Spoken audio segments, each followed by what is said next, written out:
So whether you're new to e-bikes or you've been riding for a while, either way, we all go through this moment that we have this range anxiety of whether we're going to get to wherever we're trying to ride to or get back to wherever we started. So in this video, we're going to talk about 5 tips that will help you extend the total range of your bike battery. Also, if you're riding out somewhere and your juice is starting to get a little low in the battery and you're trying to get back, you can use these tips too to maybe help you get back to where you started. So before we get into the list of 5 things, I just want to say, since most of my subscribers watch my videos all the way to the end, I'm going to throw a bonus tip in for you guys.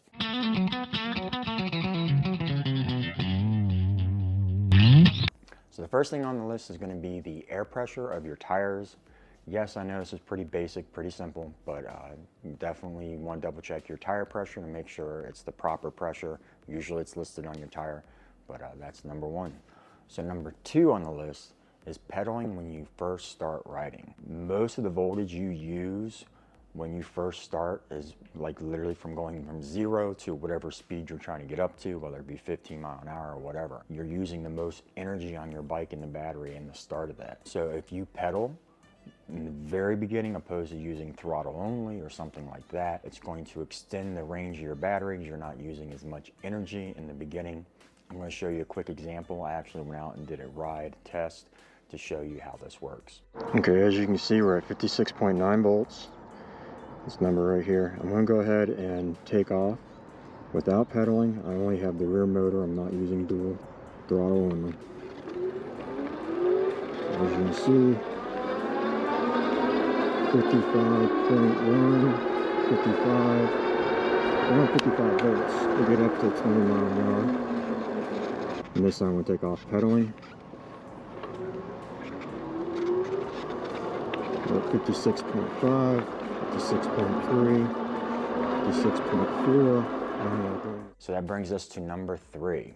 You don't want to run at your max speed of whatever your bike can do. If you're running at 15 to 20 mile an hour on a class 2, you're going to be using more battery to maintain those speeds. So if you slow your bike down a little bit, you're going to get a better range out of your battery. And if you use an easier pedal assist, like pedal assist 1 or 2, and you're not using a 3 or 4, you're going to save a lot of battery power at that point. Slow down, save yourself some battery, and you can get a longer distance and more range. So number 4 on our list is use the right gear for the situation you're in.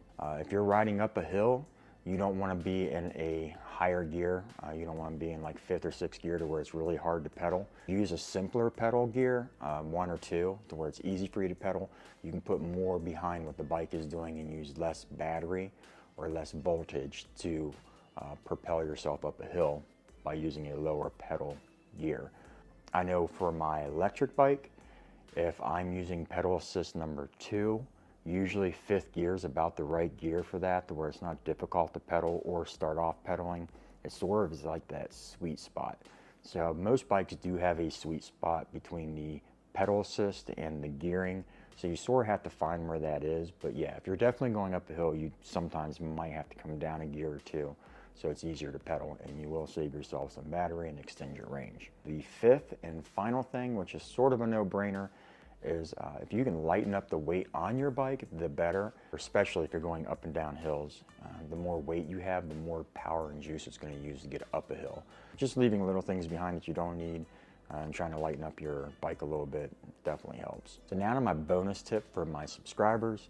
And by the way, if you're not subscribed and you have watched up to this point, I would appreciate it if you would like to subscribe to the channel. If not, that's okay. But at least give me a thumbs up. That does help this video get out to more people. The tip for this is you have 2 measurements on your bike when you're looking at what you have left as far as energy in your battery. You have the percentage and you have the volts. A lot of people will look at the percentage that's left on the battery, and most of the electric bikes out there, the percentages on the higher end, you get, it seems like, more range, and then as your percentage comes down, your range decreases very fast. Not quite sure why e-bikes haven't fixed this yet, but it does seem to be the trend across the board. Just as an example, if you're out riding and you've ridden 10 miles and you're down from 100% to 80% of your battery and you're thinking, wow, I got really good range. Well, there is a possibility that between 80% and down to 0% is going to be only maybe another 15 mile.